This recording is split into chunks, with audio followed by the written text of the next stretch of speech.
Hi friends, ಎಲ್ಲರಿಗೂ ನಮಸ್ಕಾರ. ಇವತ್ತಿನ ವಿಡಿಯೋದಲ್ಲಿ ಇನ್ಸ್ಟೆಂಟಾಗಿ ನಿಮಗೆ 5,000ದಿಂದ 5 ಲಕ್ಷ ರೂಪಾಯಿವರೆಗೂ ಸಾಲ ಕೊಡುವಂಥ ಒಂದು ಬೆಸ್ಟ್ ಲೋನ್ ಅಪ್ಲಿಕೇಶನ್ ಬಗ್ಗೆ ತಿಳಿಸ್ಕೊಡ್ತಿದ್ದೀನಿ. ಈ ಅಪ್ಲಿಕೇಶನಲ್ಲಿ ಪರ್ಸನಲ್ ಲೋನ್ ಕೊಡ್ತಾರೆ, ಫ್ಲೆಕ್ಸಿ ಲೋನ್ ಕೊಡ್ತಾರೆ, ಬಿಸ್ನೆಸ್ ಲೋನ್ ಕೊಡ್ತಾರೆ. ಹಾಗಾದರೆ ಯಾವ ಅಪ್ಲಿಕೇಶನ್ ಅಂತ ಕಂಪ್ಲೀಟಾಗಿ ತಿಳಿಸ್ಕೊಡ್ತೀನಿ. ಎಲ್ರಿಗೂ ಸಾಲ ಅನ್ನೋದಾದರೆ ಈ ಅಪ್ಲಿಕೇಶನಲ್ಲಿ ಸಿಗ್ತಿದೆ. ಹಾಗಾದರೆ ಯಾವ ಅಪ್ಲಿಕೇಶನ್ ಅಂತ ಕಂಪ್ಲೀಟಾಗಿ ತಿಳಿಸ್ಕೊಡ್ತೀನಿ. ವಿಡಿಯೋನ ಎಂಡ್ವರೆಗೂ ನೋಡಿ ಅಂತ ಹೇಳ್ತಾ ಈ ವಿಡಿಯೋನ ಸ್ಟಾರ್ಟ್ ಮಾಡ್ತಿದ್ದೀನಿ. ಬನ್ನಿ ಫ್ರೆಂಡ್ಸ್, ವಿಡಿಯೋನ ಸ್ಟಾರ್ಟ್ ಮಾಡೋಣ. ಅದಕ್ಕೂ ಮೊದಲು ನೀವು ಇನ್ನೂ ನಮ್ಮ ಚಾನಲ್ನ ಸಬ್ಸ್ಕ್ರೈಬ್ ಮಾಡ್ಕೊಂಡಿಲ್ಲ ಅನ್ನೋದಾದ್ರೆ ದಯವಿಟ್ಟು ನಮ್ಮ ಚಾನಲ್ನ ಸಬ್ಸ್ಕ್ರೈಬ್ ಅನ್ನೋದು ಮಾಡ್ಕೊಳ್ಳಿ. ಹಾಗೆ ಪಕ್ಕದಲ್ಲಿ ಕಾಣುವ ಬೆಲ್ ಐಕನ್ನ ಪ್ರೆಸ್ ಮಾಡಿ. ಹಾಲ್ ಅಂತ ಪ್ರೆಸ್ ಮಾಡಿದ್ರೆ ನಾವು ವಿಡಿಯೋ ಹಾಕಿದಾಗೆಲ್ಲ ನಿಮಗೆ ನೋಟಿಫಿಕೇಶನ್ ಅನ್ನೋದು ಸಿಗುತ್ತೆ. ಹಾಗೆ ತಪ್ಪದೆ ವಿಡಿಯೋಗೆ ಒಂದು ಲೈಕ್ ಅನ್ನೋದು ಮಾಡಿ. ಇಲ್ಲಿ ಕಮೆಂಟ್ ಬಾಕ್ಸಲ್ಲಿ ಸೂಪರ್ ಅಂತ ಕಮೆಂಟ್ ಮಾಡಿ ಸೆಂಡ್ ಮಾಡಿ ಫ್ರೆಂಡ್ಸ್. ಮೊದಲಿಗೆ ಅಪ್ಲಿಕೇಶನ್ ಓಪನ್ ಮಾಡಿದ್ರೆ ನಿಮಗೆ ಈ ಥರ ಇಂಟರ್ಫೇಸ್ ಅನ್ನೋದಾದ್ರೆ ಬರುತ್ತೆ. ಈ ಅಪ್ಲಿಕೇಶನಲ್ಲಿ ಪರ್ಸನಲ್ ಲೋನ್ ಆಗಿ ನಿಮಗೆ 5 ಲಕ್ಷ ರೂಪಾಯಿವರೆಗೂ ಸಾಲ ಕೊಡ್ತಾರೆ. ಫ್ಲೆಕ್ಸಿ ಲೋನ್ ಅಂತ ಹೇಳ್ಬಿಟ್ಟು 80,000 ರೂಪಾಯಿವರೆಗೂ ಸಾಲ ಕೊಡ್ತಾರೆ. ಬಿಸ್ನೆಸ್ ಲೋನ್ ಅಂತ ಹೇಳ್ಬಿಟ್ಟು 4 ಲಕ್ಷ ರೂಪಾಯಿವರೆಗೂ ಸಾಲ ಕೊಡ್ತಾರೆ. ಈಗ ನಿಮಗೆ 5 ಲಕ್ಷ ಸಾಲ ಬೇಕು ಅಂದ್ಕೊಳ್ಳಿ, ಇದ್ರ ಮೇಲೆ ಕ್ಲಿಕ್ ಮಾಡಿಕೊಂಡು ನೀವು ಅಪ್ಲೈ ಅನ್ನೋದು ಮಾಡ್ಕೋಬಹುದು.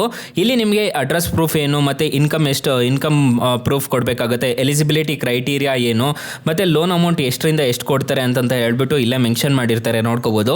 ಟೆನ್ಯೂರ್ ನೋಡೋದಾದ್ರೆ 3 ತಿಂಗಳಿಂದ 36 ತಿಂಗಳವರೆಗೂ ಟೆನ್ಯೂರ್ ಅನ್ನೋದಾದ್ರೆ ಕೊಡ್ತಾರೆ. ಇಂಟ್ರೆಸ್ಟ್ ರೇಟ್ ನೋಡೋದಾದ್ರೆ 17% ಇಂದ 29% ವರೆಗೂ ಇಂಟ್ರೆಸ್ಟ್ ರೇಟ್ ಅನ್ನೋದಾದ್ರೆ ಇರುತ್ತೆ. ಪ್ರೊಸೆಸಿಂಗ್ ಫೀಸ್ ನೋಡೋದಾದ್ರೆ 500 ರೂಪಾಯಿಂದ ನಿಮಗೆ 13,000 ರೂಪಾಯಿವರೆಗೂ ಪ್ರೊಸೆಸಿಂಗ್ ಫೀಸ್ ಅನ್ನೋದು ಆದರೆ ಇರುತ್ತೆ. ನೀವು ತಗೊಳ್ಳೋ ಅಮೌಂಟ್ ಮೇಲೆ ಡಿಪೆಂಡ್ ಆಗುತ್ತೆ, ಮತ್ತು ಎಷ್ಟು ಟೆನ್ಯೂರ್ ತೊಗೊಳ್ತೀರೋ ಅದ್ರ ಮೇಲೆ ಡಿಪೆಂಡ್ ಆಗುತ್ತೆ. ನಿಮ್ಮ ಅಪ್ಲಿಕೇಶನ್ಗೆ ರಿಕ್ವೈರ್ಮೆಂಟ್ಸ್ ಏನೇನು ಬೇಕು ಅಂತಂದರೆ first name, last name, date of birth, ನಿಮ್ಮ personal details, PAN card number, Aadhaar card number, permanent address, selfie ಇದೆಲ್ಲ ಇರುತ್ತೆ, ನೋಡ್ಕೋಬೋದು. ಫಾದರ್ ನೇಮು, ಬ್ಯಾಂಕ್ ಸ್ಟೇಟ್ಮೆಂಟು ಇದೆಲ್ಲ ಇತ್ತು ಅಂತಂದರೆ ನೀವು ಕಂಟಿನ್ಯೂ ಅಪ್ಲಿಕೇಶನ್ ಮೇಲೆ ಕ್ಲಿಕ್ ಮಾಡ್ಕೋಬೇಕಾಗುತ್ತೆ. ಕಂಟಿನ್ಯೂ ಮೇಲೆ ಕ್ಲಿಕ್ ಮಾಡಿಕೊಂಡ್ರೆ ನಿಮಗೆ ಈ ಥರ ಇಂಟರ್ಫೇಸ್ ಅನ್ನೋದಾದರೆ ಕಾಣಿಸುತ್ತೆ. ಇಲ್ಲಿ KYC ಅನ್ನೋದು ಕಂಪ್ಲೀಟ್ ಅನ್ನೋದು ಮಾಡ್ಕೋಬೇಕಾಗುತ್ತೆ. KYC ಕಂಪ್ಲೀಟ್ ಆದಮೇಲೆ ಜನರಲ್ ಇನ್ಫಾರ್ಮೇಷನ್ನ ಕಂಪ್ಲೀಟ್ ಮಾಡ್ಕೋಬೇಕಾಗುತ್ತೆ. ಆಮೇಲೆ ರೆಫರೆನ್ಸ್ ಕಾಂಟ್ಯಾಕ್ಟ್ ಅಂತ ಒಂದು ಆಪ್ಷನ್ ಕಾಣುತ್ತಲ್ಲ, ಇದನ್ನ ಫಿಲ್ ಅನ್ನೋದು ಮಾಡ್ಕೊಂಡಿದ್ದೀರಾ ಅನ್ನೋದಾದ್ರೆ ಈ ಅಪ್ಲಿಕೇಶನ್ ಅಲ್ಲಿ ಖಂಡಿತವಾಗ್ಲೂ ನಿಮಗೆ ಸಾಲ ಅನ್ನೋದಾದ್ರೆ ಸಿಗುತ್ತೆ. ಅಕಸ್ಮಾತ್ ಏನಾದರೂ ಈ ಅಪ್ಲಿಕೇಶನ್ ಅಲ್ಲಿ ನಿಮಗೆ ₹1 ಸಾಲ ಸಿಗ್ಲಿಲ್ಲ ಅನ್ನೋ ಟೈಮಲ್ಲಿ ನಮ್ಮ ಡಿಸ್ಕ್ರಿಪ್ಷನ್ ನ ಓಪನ್ ಮಾಡ್ಕೋಬೇಕಾಗುತ್ತೆ. ಡಿಸ್ಕ್ರಿಪ್ಷನ್ ಬಾಕ್ಸ್ ಅನ್ನೋದು ಓಪನ್ ಮಾಡ್ಕೋಬೇಕಾಗುತ್ತೆ. ಟೈಟಲ್ ಮೇಲೆ ಕ್ಲಿಕ್ ಮಾಡ್ಕೊಂಡಿದ್ದೀರಾ ಅನ್ನೋದಾದ್ರೆ ಡಿಸ್ಕ್ರಿಪ್ಷನ್ ಬಾಕ್ಸ್ ಅನ್ನೋದು ಓಪನ್ ಆಗುತ್ತೆ. ಇಲ್ಲಿ ನಾನು ಸ್ಟಾರ್ಟಿಂಗ್ ಅಲ್ಲೇ ಬೆಸ್ಟ್ ಲೋನ್ ಆ್ಯಪ್ ಲಿಂಕ್ ಅಂತ ಕೊಟ್ಟಿರ್ತೀನಿ. ಈ ಅಪ್ಲಿಕೇಶನ್ ಇನ್ಸ್ಟಾಲ್ ಮಾಡ್ಕೊಂಡ್ರೆ ಸಾಕು, ನಿಮಗೆ 1,000ದಿಂದ 1,25,000 ರೂಪಾಯಿವರೆಗೂ ಸಾಲ ಸಿಗ್ತಿದೆ. ಎಲ್ರಿಗೂ ಜಾಸ್ತಿ ಇದೆ ಅಪ್ಲಿಕೇಶನ್ ಅಲ್ಲೇ ಸಿಗ್ತಿರೋದು. ನಮ್ಮ ವಾಟ್ಸ್ಆಪ್ ಗ್ರೂಪ್ ಸಮೇತ ಇರುತ್ತೆ ಡಿಸ್ಕ್ರಿಪ್ಷನ್ ಅಲ್ಲಿ, ಜಾಯ್ನ್ ಅನ್ನೋದು ಆಗ್ಬೋದು. ಇನ್ನು ಮೈನ್ ಅಪ್ಲಿಕೇಶನ್ ವಿಚಾರಕ್ಕೆ ಬರೋದಾದ್ರೆ ನಿಮಗೆ ಈ ತರ ಇಂಟರ್ಫೇಸ್ ಅನ್ನೋದಾದ್ರೆ ಕಾಣಿಸುತ್ತೆ. ಇದ್ರ ಮುಖಾಂತರ ನೀವು ಬಿಸ್ನೆಸ್ ಲೋನ್ ಆದ್ರೂ ಪಡ್ಕೋಬಹುದು, ಫ್ಲೆಕ್ಸಿ ಲೋನ್ ಆದ್ರೂ ಪಡ್ಕೋಬಹುದು, ನಿಮಗೆ ಪರ್ಸನಲ್ ಲೋನ್ ಆದ್ರೂ ಪಡ್ಕೋಬಹುದು. ಮತ್ತೆ ಇಲ್ಲಿ ಕಂಟಿನ್ಯೂ ಅಪ್ಲಿಕೇಶನ್ ಮೇಲೆ ಕ್ಲಿಕ್ ಮಾಡ್ಕೊಂಡು ನೀವು ಡೈರೆಕ್ಟ್ ಆಗಿ ಅಪ್ಲೈ ಅನ್ನೋದು ಮಾಡ್ಕೋಬಹುದು ಗೈಸ್.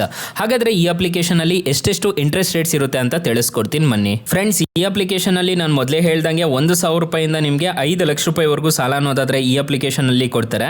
ಇಲ್ಲಿ ಇಂಟ್ರೆಸ್ಟ್ ರೇಟ್ ನೋಡೋದಾದ್ರೆ 17% ಇಂದ ನಿಮಗೆ 29% ವರೆಗೂ ಅನ್ನೋದಾದ್ರೆ ಇರುತ್ತೆ. ಟೆನ್ಯೂರ್ ನೋಡೋದಾದ್ರೆ 7 ತಿಂಗಳಿಂದ 36 ತಿಂಗಳವರೆಗೂ ಟೆನ್ಯೂರ್ ಅನ್ನೋದಾದ್ರೆ ಇರುತ್ತೆ.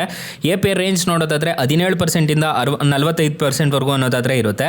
ಫಾರ್ ಎಕ್ಸಾಂಪಲ್ ಈ ಅಪ್ಲಿಕೇಶನ್ ಅಲ್ಲಿ ನೀವೇನಾದ್ರೂ 50,000 ರೂಪಾಯಿ ಏನಾದರೂ ಸಾಲ ತಗೊಂತಿದ್ದೀರಾ ಅನ್ನೋದಾದ್ರೆ ಇಲ್ಲಿ ನೋಡ್ಕೋಬಹುದು, ನಿಮಗೆ ಕಾಣಿಸ್ತಿದೆ ಅನ್ಸುತ್ತೆ. ಫಾರ್ ಎಕ್ಸಾಂಪಲ್ 50,000 ರೂಪಾಯಿ ನೀವು ಸಾಲ ತಗೊಂತಿದ್ದೀರಾ ಅನ್ನೋದಾದ್ರೆ ಟೆನ್ಯೂರ್ 12 ತಿಂಗಳು ಹಾಕೊಂಡಿದ್ದೀರಾ ಅನ್ನೋದಾದ್ರೆ ರೇಟ್ ಆಫ್ ಇಂಟ್ರೆಸ್ಟ್ 20% ಅನ್ನೋದು ಇರುತ್ತೆ. ಪ್ರೊಸೆಸಿಂಗ್ ಫೀಸು 1,250 ರೂಪಾಯಿ ಅನ್ನೋದಾದ್ರೆ ಪೇ ಮಾಡ್ಕೊಬೇಕಾಗುತ್ತೆ. ಅನ್ಬೋರ್ಡಿಂಗ್ ಚಾರ್ಜಸ್ 200 ರೂಪಾಯಿ ಅನ್ನೋದು ಮಾಡ್ಕೋಬೇಕಾಗುತ್ತೆ. ಮತ್ತು GST ಅಂತ ಹೇಳ್ಬಿಟ್ಟು 261 ರೂಪಾಯಿ GST ಅನ್ನೋದು ಕಟ್ ಮಾಡ್ಕೊತಾರೆ. ನೀವು ಟೋಟಲ್ ಇಂಟ್ರೆಸ್ಟ್ ರೇಟ್ನು ಪೇ ಮಾಡ್ಕೋಬೇಕಾಗಿರೋದು 5,580 ರೂಪಾಯಿ ಅನ್ನೋದಾದ್ರೆ ನೀವು ಟೋಟಲ್ ರಿಪೇಮೆಂಟ್ ಅನ್ನೋದು ಅದರ ಮಾಡ್ಕೋಬೇಕಾಗುತ್ತೆ. EMI ನೋಡೋದಾದ್ರೆ ಪ್ರತಿ ತಿಂಗಳು 4,632 ರೂಪಾಯಿ ಥರ ಕಟ್ಕೊಂಡು ಬರಬೇಕಾಗುತ್ತೆ. APR ರೇಂಜ್ ನೋಡೋದಾದ್ರೆ 26% ಅನ್ನೋದಾದ್ರೆ ಇರುತ್ತೆ. ನಿಮ್ಮ ಕೈಗೆ ಬರೋದು 48,289 ರೂಪಾಯಿ ಅನ್ನೋದಾದ್ರೆ ನಿಮ್ಮ ಕೈಗೆ ಬರುತ್ತೆ.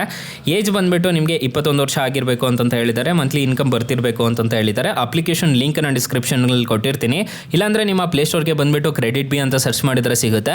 ಅಕಸ್ಮಾತ್ ಈ ಅಪ್ಲಿಕೇಶನ್ ಅಲ್ಲಿ ನಿಮಗೆ ಸಾಲ ಸಿಗಲಿಲ್ಲ ಅನ್ನೋದಾದ್ರೆ ಬೆಸ್ಟ್ ಲೋನ್ ಆ್ಯಪ್ ಲಿಂಕ್ ಅಂತ ಕೊಟ್ಟಿರ್ತೀನಿ. ಅದ್ರ ಮುಖಾಂತರ ನೀವು ಸಾಲ ಅನ್ನೋದಾದ್ರೆ ಪಡ್ಕೋಬಹುದು guys. Thank you for watching. Bye. ಮುಂದಿನ ವಿಡಿಯೋದಲ್ಲಿ ಸಿಗೋಣ.